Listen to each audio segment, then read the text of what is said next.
জিম্বাবুয়ের সাথে চলতি সিরিজে সবচেয়ে বাজে পারফরমেন্স করছে বাংলাদেশের ওপেনার লিটন কুমার দাস ও ক্যাপ্টেন শান্ত। রান করায় ভুগছে এই দুই ব্যাটসম্যান।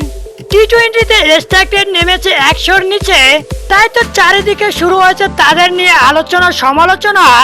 শান্তর ক্যাপ্টেন্সি ও দলে থাকা নিয়ে উঠছে নানান ধরনের প্রশ্ন, কিন্তু বাংলাদেশের ফাস্ট বোলার তাসকিন আহমেদ বলছে অন্য কথা।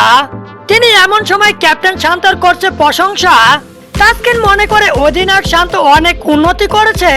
শান্তের ভিতর রয়েছে অনেক নেতৃত্বের গুণাবলী, ওর ভিতর লিডারশিপ বিষয় রয়েছে। তাসকিনের এমন মন্তব্য কতটা যুক্তিসঙ্গত দর্শক কমেন্টে জানিয়ে দিতে ভুলবেন না।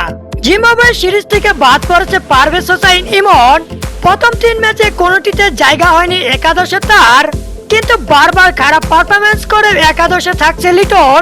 তার মানে বোঝাই যাচ্ছে লিটন যতই খারাপ পারফরমেন্স করুক, বিসিবির অটো চায় যে একাদশে থাকবে লিটন, খেলবে ইউএস এর সাথে এবং থাকবে টি-20 বিশ্বকাপ স্কোয়াডে।